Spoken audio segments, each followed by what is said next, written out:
Hello, and welcome to today's special event, 25 Years of the Printz Awards, presented by Booklist and YALSA. My name is Angela Carstensen, and I will be moderating today's event. Before we begin, let me tell you a little bit about myself. I have spent over 20 years as a K through 12 library director and high school librarian. Currently, I am a lecturer in young adult literature at the University of Tennessee, Knoxville, and I write and review for Booklist magazine. I am the author of the Reader's Advisory Guide to Teen Literature with ALA Editions and have chaired book award committees, including the first year of YALSA's Award for Excellence in Nonfiction, 2010, and the 2018 Michael L. Printz Award.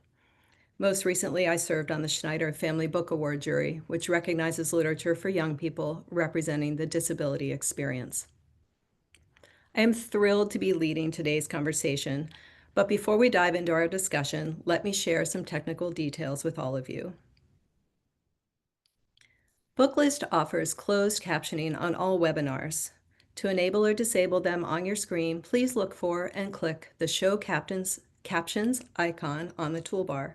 If you choose to enable subtitles, you can adjust the size of them at any time by selecting Caption Settings.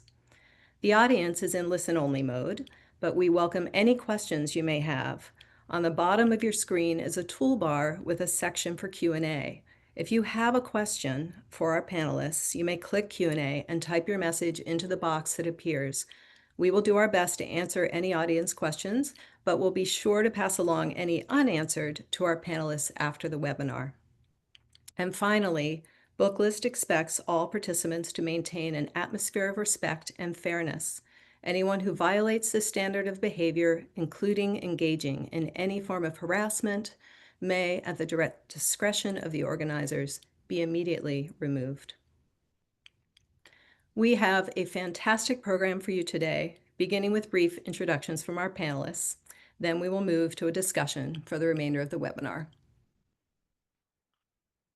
We begin with Laurie Halse Anderson, author of Speak, a 2000 Printz Honor. Laurie is a New York Times bestselling author known for tackling tough subjects with humor and sensitivity. Her novel, Speak, was a Printz Honor Book in 2000, the first year that the award was given. Since then, her writing has alternated between young adult contemporary novels and historical fiction. A two-time National Book Award finalist for Speak and Chains, Laurie was recently honored with the Astrid Lindgren Memorial Award, presented to her by the Crown Princess of Sweden. Her last work, Rebellion 1776, is a high-spirited adventure set in Boston at the beginning of the Revolutionary War as a smallpox epidemic breaks out. Laurie splits her time between suburban Philadelphia and a remote cabin in the Adirondacks. You can follow her adventures on Instagram at Halse Anderson or Blue Sky, halseanderson.bsky.social. Visit her at madwomanintheforest.com. Thanks for being here, Laurie. Oh, it is such a pleasure to be with everyone. Hi, I wish I could see all of you.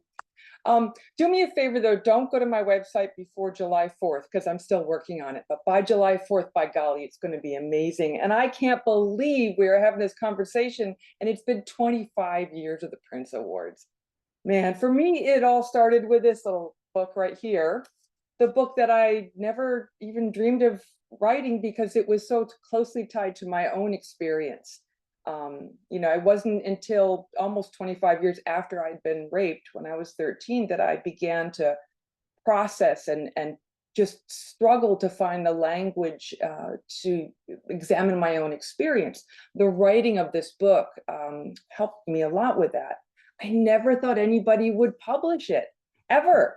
So that was the biggest shock. It continues to be the biggest shock to me. And then I get this phone call about this award. And I have to admit, I'd never really thought about the fact that you guys had the giant American Library Association and that there were people focused in on books for teenagers. But okay, so I showed up to get this award.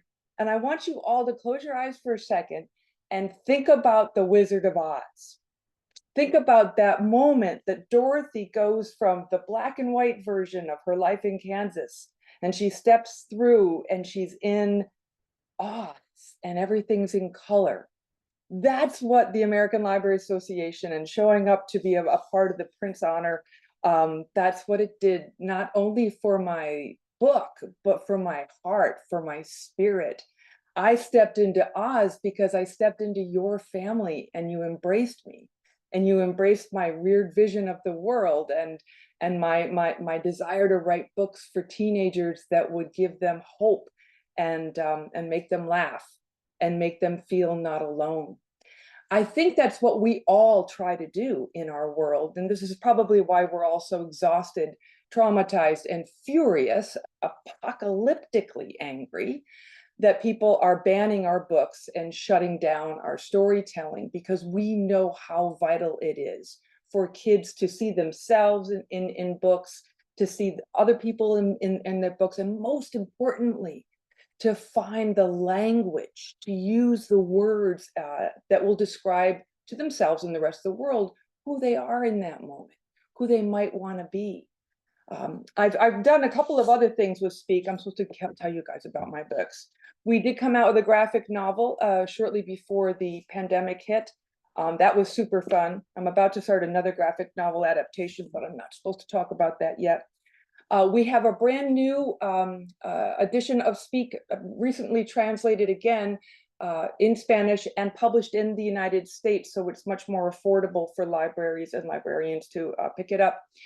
And we also have the graphic novel version that's been translated into Spanish too. Back in the early, or I guess it was around 2017, I got angry again, you guys. I spent a lot of time being angry. But it was because, you know, my book was a very tiny bit of the larger movement in our country for survivors of sexual violence to begin to find their voices. And you know, we finally had the Me Too hashtag, the Me Too movement. Thank you, Tarana Burke, the woman who was the energy behind that incredible movement. But then the backlash started. Remember that, the Kavanaugh hearings and all that? And that made me really angry again. That's why I wrote Shout. While Speak is a heavily fictionalized experience of what my freshman year of high school felt like, Shout was the memoir where I just put my truth out there. The truth that I've been talking to kids about for 25 years, visiting your schools and libraries. But it was time to put that in a book. One last thing before I run out of time. I do, you guys know, sometimes historical fiction, sometimes YA. My brain is a complicated place. This is a new book. I'm so proud of it. It's only been out for a few weeks. It's an adventure novel set in a critical time period with a deep political divide in America and the threat of a looming disease that will kill a lot of people. Sound familiar? Yes, my friends, we've been here before. Thank you very, very much. Thank you, Laurie. Next up, we will be joined by Ashley Hope Pérez, author of Out of Darkness, a 2016 Printz Honor. Ashley is the editor of Band Together, Our Fight for Readers' Rights, and the author of 3 novels. She currently directs the Unite to Read project, a Mellon Foundation-funded initiative to support positive engagement with banned books and expand youth access to diverse literature. Her 2015 novel, Out of Darkness, has become one of the most frequently banned novels in the United States, despite its noted literary merit. It received a 2016 Printz Honor for Literary Excellence in Young Adult Fiction, the 2016 Tomás Rivera Book Award, and the 2016 Americas Award. Ashley is also a former high school English teacher, holds a doctorate in comparative literature, and is an associate professor at the Ohio State University. You can learn more at ashleyperez.com. Welcome, Ashley. Hey everyone. I am so excited to be here. I like Laurie, I'm like, oh, I wish I could see your faces. But it's such an honor to gather together and celebrate literature. I'm also grateful to Laurie for being the first one to mention book banning, because that's usually me. And one of the things that I'm really just deeply grateful to the Printz tradition, you know, every committee, but also all of the authors whose stories are woven together in the incredible list that is the Printz, you know, winners and honorees, is just the way that it elevates the profile of literary contributions in young adult literature. And I will hold up my, I don't know why it keeps being blurry. Sorry, I'm sure it's my fault. But I'm trying to give you a view of the book, beautiful book. I'll put it next to my face. There we go. See, it's doing some weird stuff. Sorry, y'all. I'll figure it out and wave it again.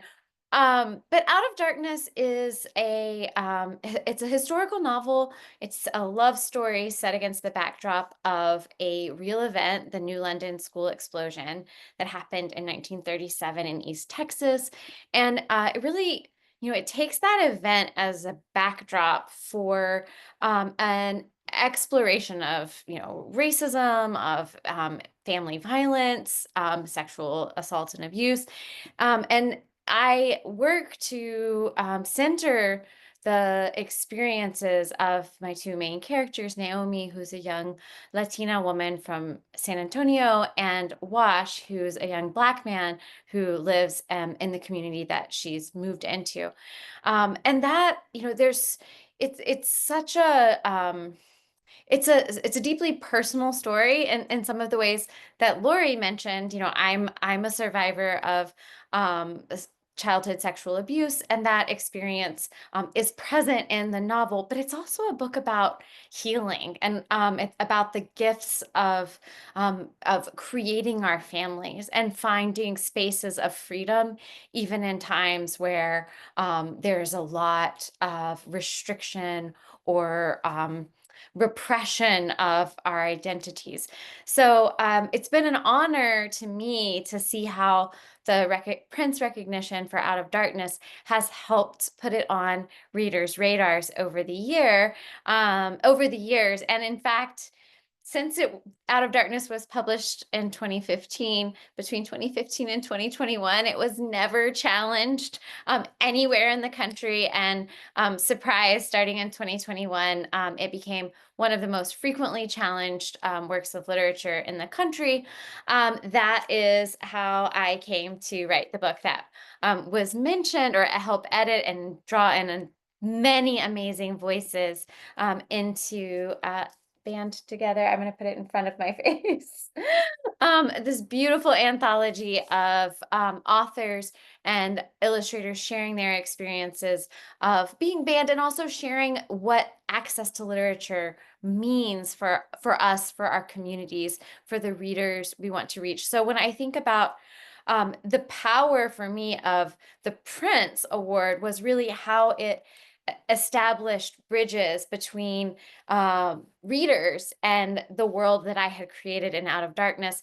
I think of Band Together as my effort in community with other authors who've been impacted to rebuild the bridges that have been destroyed by censorship.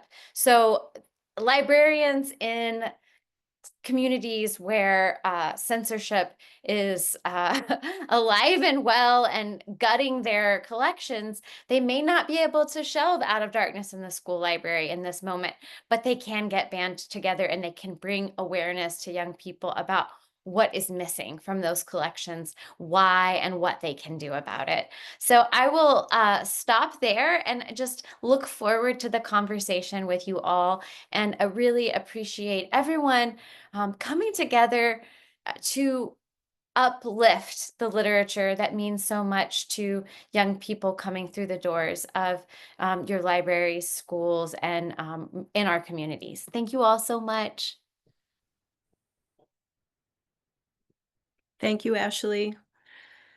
Next is Deborah Heiligman, author of Charles and Emma, a 2010 Printz Honor, and Vincent and Theo, a 2018 Printz Honor. Deborah has written many books for children and young adults, including Torpedoed, the true story of the World War II sinking of the children's ship, a YALSA Excellence in Nonfiction Award finalist and Golden Kite winner, Vincent and Theo, the Van Gogh brothers, a Michael L. Printz Honor winner, YALSA Excellence in Nonfiction Award winner, Boston Globe Hornbook Award winner, and Golden Kite winner, and Charles and Emma, the Darwin's Leap of Faith, a National Book Award finalist, Michael L. Printz Honor winner, and YALSA Excellence in Nonfiction Award winner. Her next book, Loudmouth, Emma Goldman vs. America, A Love Story, will be published September 16th, 2025. Deborah lives with her husband and dog in New York City. Please follow her on Instagram and Blue Sky at D. Heiligman and visit her website for more information, www.deborahheiligman.com. Thank you for being here, Deborah. Oh, to be here, and the dog is here too, but I don't know if you can see her. The dog is very important. Wow, I am just so excited to be here, and I just have to, a couple personal things is that I knew about the Printz because of Laurie, because Laurie and I have been friends for roughly a million years, and I read Speak and Manuscript, so she won this new award, and I was like, wow, that is the coolest award, and I kind of thought, it's like it's a Printz, you get your Printz, like Prince Charming, which it certainly is. So when I came up with the idea for Charles and Emma, The Darwin's Leap of Faith, it was really a no-brainer. I mean, every kid wants to read about a marriage, right? No, every kid wants to read about, and every librarian wants to stock a book about evolution. Pretty much not. And then, of course, there's religion. So imagine my great surprise and joy and gratitude when it was a Printz Honor and won the YALSA Excellence in Nonfiction Award. Now, just one moment about the Printz Honor, because I knew about the Printz. It was sort of a dream, and also because of the, I knew that there was this new award coming out. So I was in a restaurant with some friends, and Cheryl Karp Ward, who was the chair of the Printz committee, called my cell phone, and I knew right away. Well, actually, I thought maybe she's calling to get somebody else's phone number, but so I took the call down in the basement of the restaurant, and when I hung up, I screamed, and the entire restaurant went silent, and all the chefs came running down to see if someone had been murdered in the basement. So not excited at all. The story is written like a novel, but everything is true. It's about their marriage. For those of you who don't know, Charles and Emma had a long and very loving marriage, and she was very religious. So she thought that he would go to hell and she would go to heaven, and they would be separated for all eternity. So that's that book. And by the way, I was a religious studies major. My husband was a science writer when we met. So a little personal, even nonfiction is personal. I'm talking really fast, sorry, but I have to. Comes up again in my life because she had called me for the Enya Award. Did you know it's called Enya? Every time I think of that, that's the nickname for it. I hear the Enya Only Time song in my head. But so Angela was the chair of the Printz committee. And she called me about Vincent and Theo. Now, just a moment about Vincent and Theo. It was the hardest book I ever wrote up to that point, maybe still is, just emotionally hard. It's a story of the two brothers, mental illness, syphilis, death, suicide. Such a beautiful love story between the two brothers, just like Charles and Emma was a love story, but really, really hard to write. But somehow, having gotten the Printz Honor and the YALSA Nonfiction Award for Charles and Emma gave me courage. And Vincent himself gave me courage. So I was very free with this book. It's all true again, always, but I wrote it in sort of like a painterly way in present tense. And not to go too long about this, but those of you who know me know that when I got the call from Angela that this had gotten a Printz Honor, I was so excited that I ended up having to go to the hospital because I got amnesia. So I'm not really a calm person, I guess. My doctor's biggest advice to me was stay calm. Not really going to happen in these times. But anyway, we survived. I remember almost everything. I don't really remember that phone call, Angela. Sorry you didn't tape it. This book means the world to me. It's dedicated to my sons, of course. Now, if I had thought ahead, I would have asked my publisher to somehow send me something so I could show you what Loudmouth looks like. Can you see it? Somebody in the chat tell me if you can see it.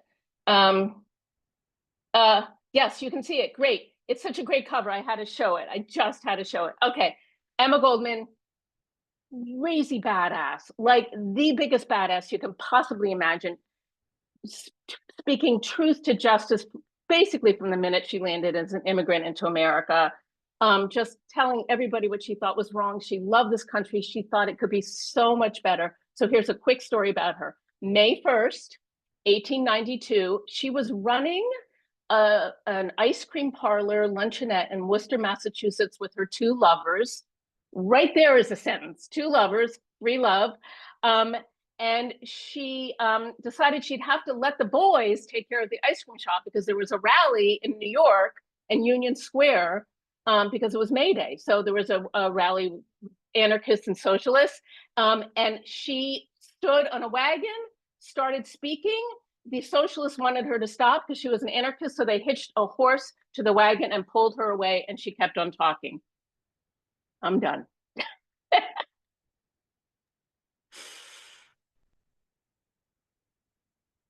Thank you, Deborah. Now we will hear from our final panelist, Sacha Lamb, author of When the Angels Left the Old Country, a 2023 Printz Honor.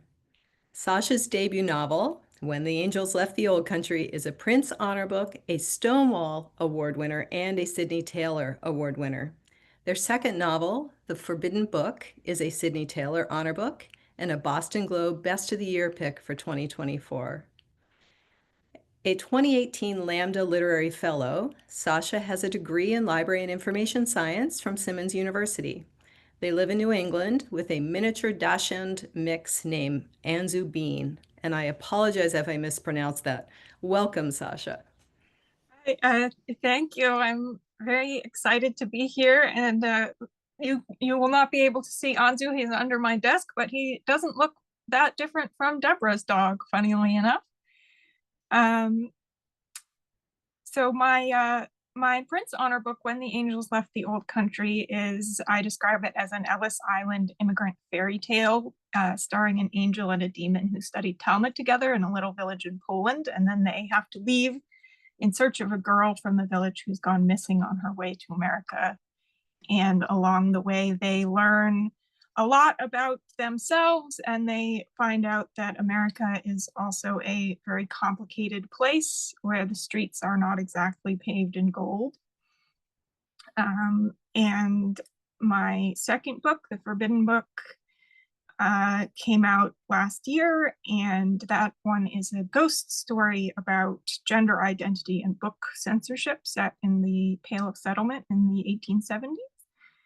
And I'm currently working on my third book, which is a fantasy about a young girl who wants to become an alchemist to save her chronically ill mother, but she gets herself tangled up in a web of royal politics and conspiracy. And in that one, I'm using the idea of alchemy as a search for perfection, and the question of whether there's such a thing as a perfect human and whether that's something that we should really be looking for.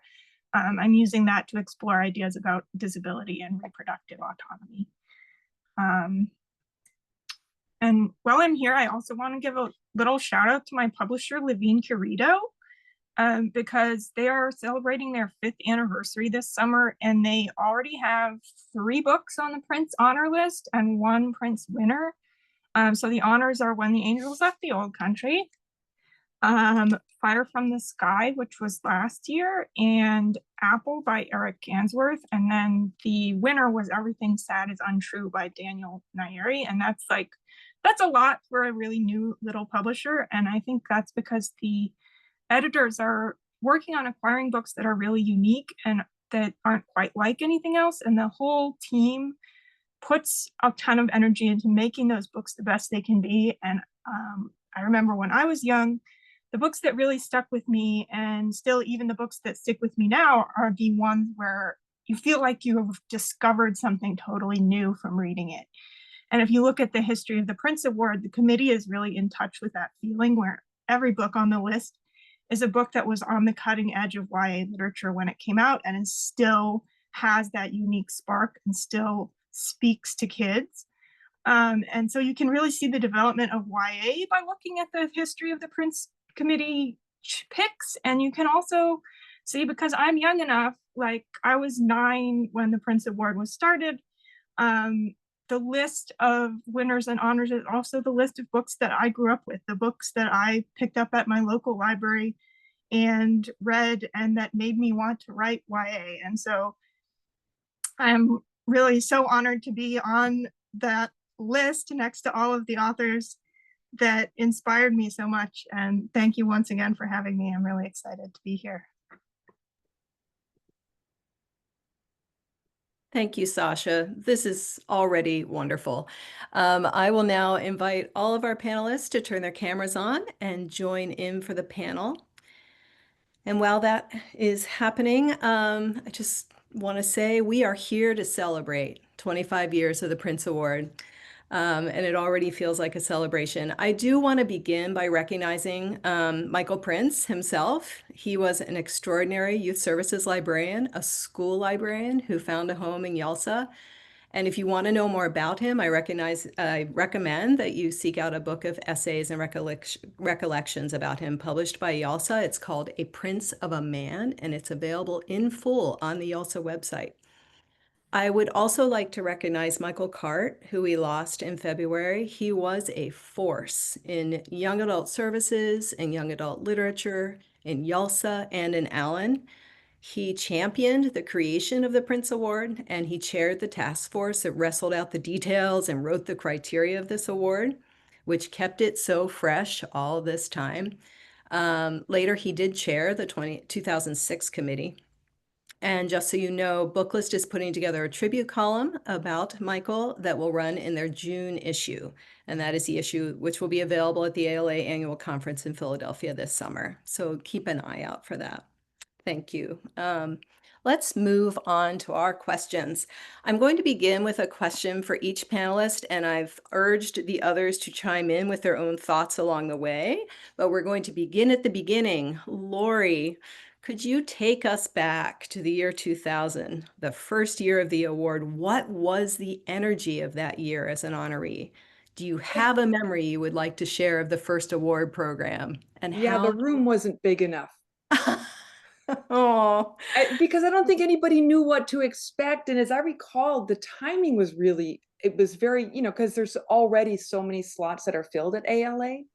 So they put us in this room, and I want to shout out my co-award winners. There's Walter Dean Myers, oh, bless his name, who won for Monster, Ellen Whitlinger, who was an honor book for Hard Love, and then David Allman, who's a British writer who was an honor book for Skellig. David wasn't there. And they had like little certificates for us. There was no plaques or anything because it was a brand new award. So it was like, it felt like a little bit like sixth grade, but in a really lovely way. There was standing room only. It was a small, like I said, a small room, and it was giddy. It was giddy. And Walter gave a speech. He was a little nervous about that, but we were all I think in some ways it brought out the 13-year-old in every single one of us. But a 13-year-old who's like, wait, you guys like me? That's kind of nice. I didn't think you would. So it was good energy. I have to share that I was in the audience, and it was my very first ALA, and I could tell something special was happening. I was like, I want to do that someday. And I didn't even know I wanted to be a YA librarian at that point, but it was wonderful. How do you think that first year lay the foundation for what was to come, or for your own career? Oh, absolutely started my career because my editor for Speak, she's not an editor anymore, but she was very blunt with me in saying before the book came out that teenagers didn't read, and I shouldn't like put my family budget on any hopes for this book. It might sell a couple thousand copies. But I really think it was the librarians and English teachers of America, just that generation of English teachers and librarians who were kind of coming into them. So like they've been out in the world a few years, and they're like, wait, we need more books. And I like to say that my editor was almost right. It wasn't that teens that weren't reading, is that teens refused to read books that were boring or didn't connect with them. And then publishing wised up, and a bunch of us, I don't know, maybe we're all connected by that same wonderful spirit. And we just started putting our truth down on paper. And of course, people respond to your truth. And so, you know, shout out to the publishers and ALA for recognizing, oh yeah, maybe the teenagers, they're ready for their award too.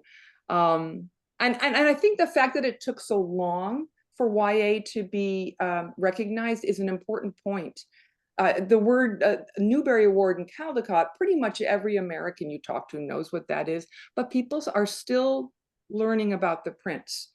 So my goal is when we do this in another 25 years, it won't be Newbery Caldecott, it'll be Printz Newbery Caldecott that comes to people's minds.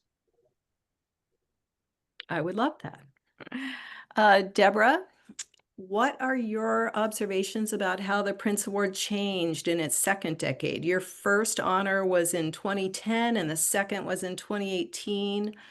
And then I'd love to ask you more about nonfiction. You know, the first one, I was like so starstruck and gobsmacked to be there. And Libba Bray had won the Printz that year, and I have a vague memory of kissing her somehow in the middle of her speech, or she came down and kissed me. We still talk about it, but neither one of us remembers exactly how it happened. But you know, I think it's become more substantial. Like Laurie was saying in the beginning, it was like, what is this exactly? And as you know, the nonfiction kid in the room, I was just so thrilled to be there. But I have to be honest, I was really thrilled to be there both times, because nonfiction gets kind of a, you know, it's kind of the stepchild of the stepchild, or the, you know, it's, you know, the nerd in the classroom, the nerd of the nerds. And yet here my books were being honored in this literary award for their literary merit. And I was like, I mean, this is a dream come true for me, because I truly believe that nonfiction, and in my case, I love narrative nonfiction. I mean, when I was a kid, I loved fiction probably the most, and then give me any biography. I'm such a people person. I'm so nosy. I want to know what's going on inside everybody. And so to have that, be able to do that, and you asked for me about my career, and I think this is true. This has affected all nonfiction writers. I think the fact that nonfiction books can win the Printz is huge, because it's given me personally the confidence to do the books that I want to do. It's given my publisher, you know, this feeling of what Deb does and what all these other nonfiction writers do. It's worthy, and librarians are going to put these books in the library of schools and public libraries because they have these great stickers on them. So it's really kind of a superpower, you know. I think the Printz, and only more so. And I looked through the list, and we talked about it before. I think like 8 or 10 Printz honors, and at least one. But when Daniel Nayeri, that's really nonfiction too, right? So because it's a memoir. So I mean, I think more than one nonfiction winner. So yeah, I mean, I think it's great that nonfiction is being honored by the Printz. And I also wish, if I can just do one more plug for nonfiction, that the Excellence in Nonfiction Award got a little bit more love. You know, I think it is talk about, you know, I think that we got to do something to beef that up. I'm not really sure what. And any librarians who have ideas about that, please write to me and tell me. So I agree. Yeah. And I think, you know, that so many teens love true stories. So it's not like nonfiction is not popular with the readers. So I'm not sure. Point I meant to make is, of course, in this time when there's so much false, untrue information out there, we have to teach our children how to recognize the truth and how to recognize nonfiction. And one thing that I do in Loudmouth, which is coming out, is I kind of call out places where there are untruths, because Emma Goldman made some mistakes, whether purposefully or not. And I say, hey, I don't want to give any spoilers, but guess what? That statue was not standing there when she came to America. Sorry, you know, that's wrong. And to just get kids to really look at it, but also to know that there is truth and then there is fake news, as we like to call it. Fair enough. Very important, very important. Thank you. Sacha, your novel, When the Angels Left the Old Country, is uniquely intersectional, which is reflected in the awards it won. The Stonewall for its portrayal of the LGBTQIA experience, and the Sidney Taylor for portraying the Jewish experience. It's so specific and unexpected, and yet its truths are universal and its characters are so recognizable, even the ones who are not quite human. Could you speak to this? And what was it like to be celebrated so highly as a debut novelist? Well, it was unexpected, and it was quite an ALA conference. I will say I was running from place to place across the conference center, and I mean, it was an amazing experience, you know, to have my first book come out, and then the first ALA that I ever went to, I was standing next to Sabah Taher, who won the Printz that year, and like her Ember in the Ashes series was such a big influence on me wanting to get into YA. I was completely starstruck. But yes, I was very, very pleasantly surprised to have the recognition across all of the intersections of the book, because it was very important to me that it is such an intersectional book, that it's a book where the queerness of the characters and the Jewishness are all together in a way where they can't be extracted from each other. And it's trying to give an image of Jews and Jewish history that includes queer people completely. So it was really very exciting to have. I think it was the first time that a book had ever won the Stonewall and the Sidney Taylor at the same time, and then to have the Printz on top of that was just overwhelming.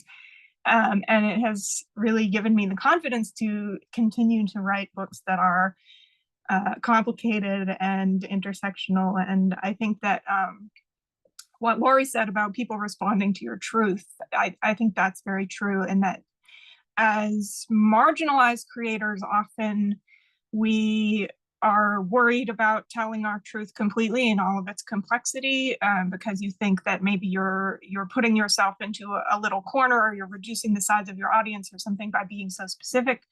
But I actually think that cultural specificity in a way is universal.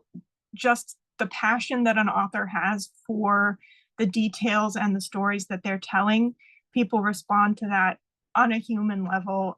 No matter what the specifics of the exact culture are that is being represented, people recognize the love and the passion, and they recognize the humanity in the story. So I hope that we will continue to see books with really intersectional plots and characters winning awards and being read and loved. Thank you. Well said. Ashley, Out of Darkness reveals hidden histories, marginalized lives, experiences we don't talk about out loud very often. The Printz criteria states that controversy is not something to avoid. In fact, we want a book that readers will talk about. But this story has brought challenges your way.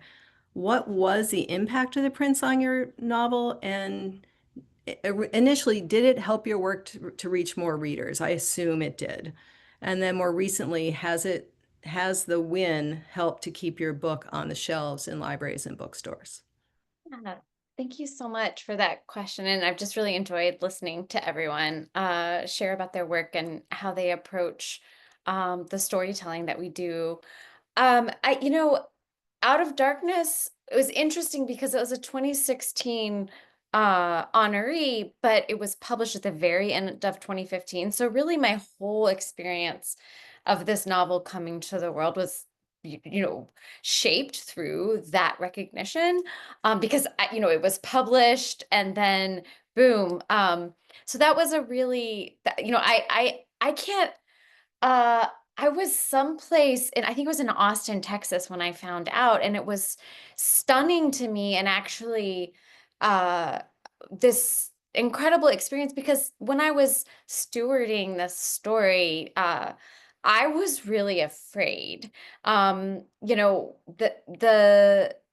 the novel goes to very painful places. And frankly, when I started writing it, I thought the explosion was the tragedy.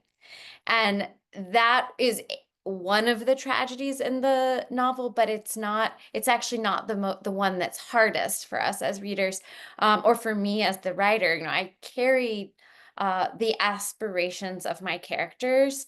I still carry them with me, and I sort of have this kind of imaginary space of the woods where they created this beautiful little family.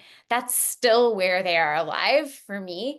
But that space of possibility sort of gets choked off by racism and prejudice, and the kinds of other kinds of explosions that erupt in communities, that when they are under particular kinds of pressure or experiencing particular kinds of loss. People look for scapegoats. Marginalized communities are often the targets. So I will just say that I was frightened, as I felt very strongly. I think, Sacha, something you were saying really resonated with me about the specificity. I felt very strongly that I had told the story that was true for my characters, the trajectory that was possible given the realities of the circumstances and the people who were in their lives. So Naomi, the main character's stepfather, is not someone who is going to let her go, to release what it means to him to have control over her. And I at some point had to confront what that meant for the story. And the other thing that happened was Trayvon Martin was murdered, and I had to confront, when I was writing, the fact that if this could happen in, I think, was that 2010, 2011, I could not pretend that I could keep Wash safe in 1937. And so I had to confront these other kinds of tragedy. And it's such an honor to see the Printz recognition, because it made me feel like, if nothing else, the readers on this committee understood why actually I would engage the kind of pain that Out of Darkness asks readers to engage with, why I would try to weave something beautiful out of that darkness. And the Black Lives Matter movement sort of emerged, that finally a national reckoning with anti-Black racism emerged really in those years, as after I had finished Out of Darkness, but as it was coming to be published. And so that kind of created the space of reception for Out of Darkness. And it was a best book of the year in Kirkus and School Library Journal. It was a great year for Out of Darkness. It won the Tomas Rivera Book Award. And so that was kind of my experience as a novelist. And then in 2021, it became, I can hold it up now, and I think I unblurred my background. It became a totem. It became a placeholder for the identities that, extremist groups wanted to publicly signal disapproval of. And so you in 2021, you could not go to a school board meeting and say, I don't want Black kids, I don't want brown kids, I don't want queer kids in my student's school, but you could hold up a book that represented those identities clearly and call it filth. And that's what started happening with Out of Darkness. And so I think since then, the role of the Printz has been really different in that I teach a banned books course at Ohio State. I'm directing a big Mellon-funded grant to defend readers' rights. And so I spend a lot of time teaching people about the Miller test, for example, for obscenity. And there is, for something to be obscene, legally obscene, it has to be lacking in serious literary, artistic, political, or scientific value when taken as a whole. And there's a beautiful essay in Band Together by Kelly Jensen, who has been an incredible chronicler of censorship and ways of responding over the past years, that incorporates an exploration of the Miller test and a really cool connection to, you know, what body positivity and sex education mean for young people. But in the case of books like Out of Darkness, having a Printz Honor, having been included on many reading lists, is makes it very difficult for folks to claim that it is lacking in serious literary merit. Are they still removing them, the books? Absolutely, but at least it is a place where we can support librarians and community members in pushing back and in resisting and in vocally demanding attention to the work as a whole, not the passages that taken out of context seem, you know, extreme or whatever. They are upsetting. I mean, I'm like, yeah, a rape scene is upsetting. Rape is upsetting. The problem is not the scene. The problem is that young women are raped. And so that, you know, really focusing on how books like Out of Darkness create opportunities for us to name harm as harm, something I hear from a lot of survivors who've read the book.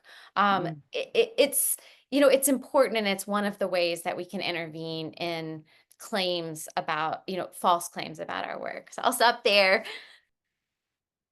Would anyone else like to jump in about censorship or the effects of what's happening on your work right now? Or Yeah, I'd like to, first of all, yeah, thank you, Ashley. That was brilliant, and I'm with you on every single thought there.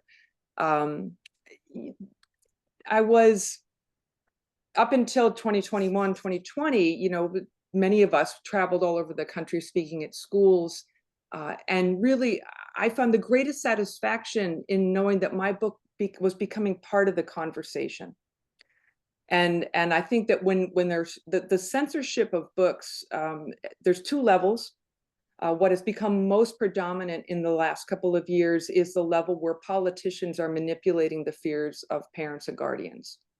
And now, but because we've become such a fear-based country, exacerbated by dark money, now you have, you know, parents thinking that they're protecting their children, and that's made, now we can't even have a conversation about these things, these books that open conversations.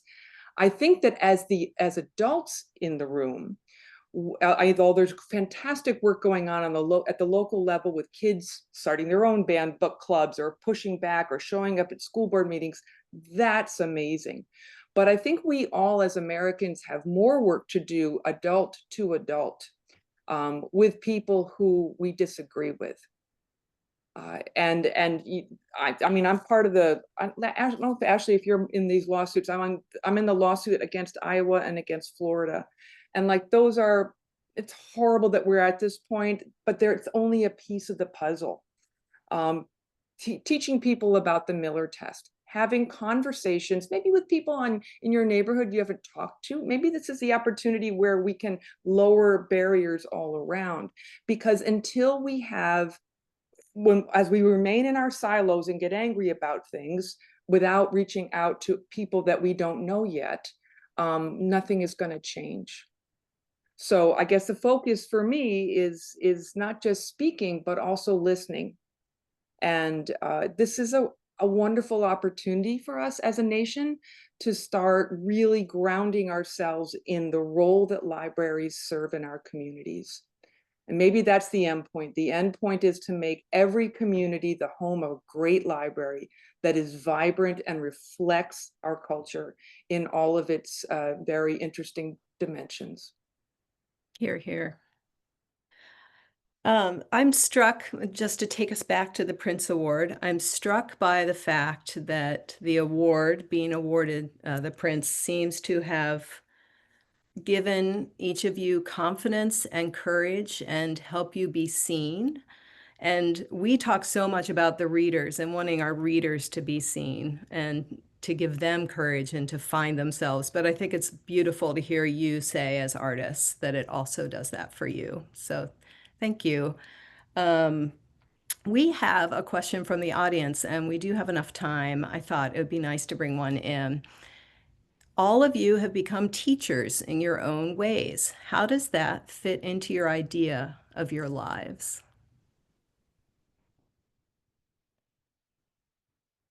If anyone wants to jump in. It doesn't. Go ahead. What? Go ahead, Debbie. Just gonna say that I love being with children, and I'm not an actual teacher. I volunteer, and I've taught writing workshops. Mostly, I volunteer at the school and help kids with their college essays, which sounds boring, but it is so not boring. It is so amazing. But I think a lot about, how can I say this? Like, my main job when I'm writing my nonfiction is to be a storyteller. That's absolutely my main job. But I'm also teaching the entire time that I'm writing. And the challenge when you're writing nonfiction for me is to kind of sneak in the teaching, you know, and do it by example, by modeling what the character is doing, by setting context and all of that. But it's not just teaching about the facts. It's teaching about what Laurie was just talking about, other sides and other opinions, and how a person can be in the world. And I'll just say one more thing is that I'm maybe more of a learner than a teacher, because I am just learning all the time, constantly, through my writing. And I hope that gets somehow transferred onto the page, just my enthusiasm for that learning, and hoping that my readers are gonna learn that too. And I just want to say one other thing to all of you who've had books banned. I am sure Loudmouth is going to be in really big trouble. So I would like to have your numbers on speed dial. Thank you.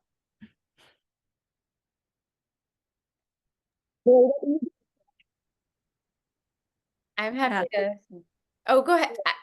I was raising my hand because I didn't want to just jump in, but I'll say I think that, you know, teaching is so interconnected with my sense of myself as a writer, in part because the writing I do for young adults and my sense of what it is for me personally to write for young adults is so connected to my experiences as a high school English teacher. And, you know, that's part of what makes the banning so excruciatingly painful, because, you know, in 2004, I was walking classes of students into libraries that didn't have the books that have since been targeted over and over because they hadn't been written yet. And, you know, and we worked so hard to bring diversity and representation to those shelves, for there to be a wide range of Latinx experiences represented, all of those things. And to see what my students were craving, what made me want to write young adult fiction, now subtracted, is just so hard.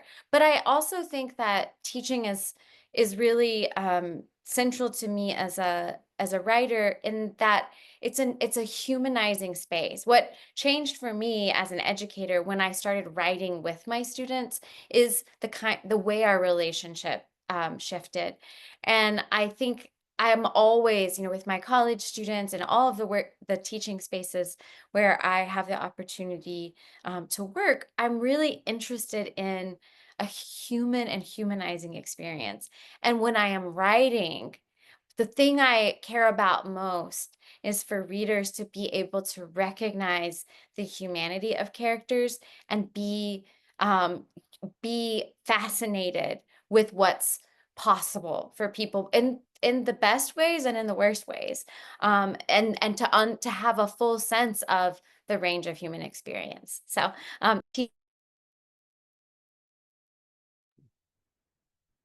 Laurie or Sacha? Yeah, I like what Deborah said about teaching and learning being kind of intertwined in a way. As you teach, you are also learning, and as you learn, you can also teach in some way. For me, I really think about my work as sharing my own curiosity, and my books are fantasies and they have supernatural elements, but they're also historical. And I was trained as a historian and archivist, so it's a way of using my experience in research to tell stories that are kind of opening up the possibilities for readers of what history can look like, and sort of looking into the dark corners of history and saying what was going on there that we might not have known about because it was dangerous for people to record their experiences and things like that. So storytelling and teaching are very closely intertwined. And for me, curiosity is one of the most powerful human emotions, and approaching things with curiosity rather than being worried by the unknown, I think, is very important. And so that's kind of the approach that I take, is trying to help my readers feel the same excitement and curiosity that I feel. That's really interesting, Sacha. I like that. For me, it has to do with the two different kinds of books that I write. The historical books are so deeply grounded in research, and I do feel a responsibility and a joy in trying to teach about, you know, things that are kind of boring when they come out of a textbook, and that's our history in this country. But for my YA books, I don't feel like a teacher. I feel like an auntie. I think my job is not to teach them anything. Their job is to survive first and foremost. But if I can hold up a story that helps them think about themselves in a new way, or think about the world a little bit differently, or maybe spark, like Sacha said, their own curiosity about something, that's my role. Thank you all so much. Unfortunately, that's all the time we have today. I feel like we could talk for another hour. Thanks so Thank much. you so It was much, a pleasure. Ashley. Thank you. This was wonderful. Truly. Thank you, Laurie, Ashley, Deborah, and Sacha. That was a beautiful conversation. Tomorrow, all attendees will receive an email containing links to today's video recording and a certificate of completion. For more about Booklist webinars, be sure to visit booklistonline.com/webinars, where you can visit archives of past events and register for upcoming ones. If you will be attending ALA's annual conference this June in Philadelphia, we hope you'll continue this celebration of the Printz Award by joining us on Friday, June 27th, at the Free Library of Philadelphia to recognize this year's winners. YALSA will also be hosting a coffee clatch on Sunday, June 29th, with some of its award-winning authors, including past and present recipients of a Printz Award or honor. This informal event will give you an opportunity to meet authors who have significantly impacted the landscape of young adult literature. Spaces for these events are limited, so purchase your tickets early with your conference registration and take advantage of advanced pricing rates now through June 20th. Thank you for joining us for today's webinar. A huge thank you to our guests, again, Laurie, Ashley, Deborah, and Sacha, and thanks to all of you who have supported and championed the Printz Award and young adult literature. This concludes today's webinar.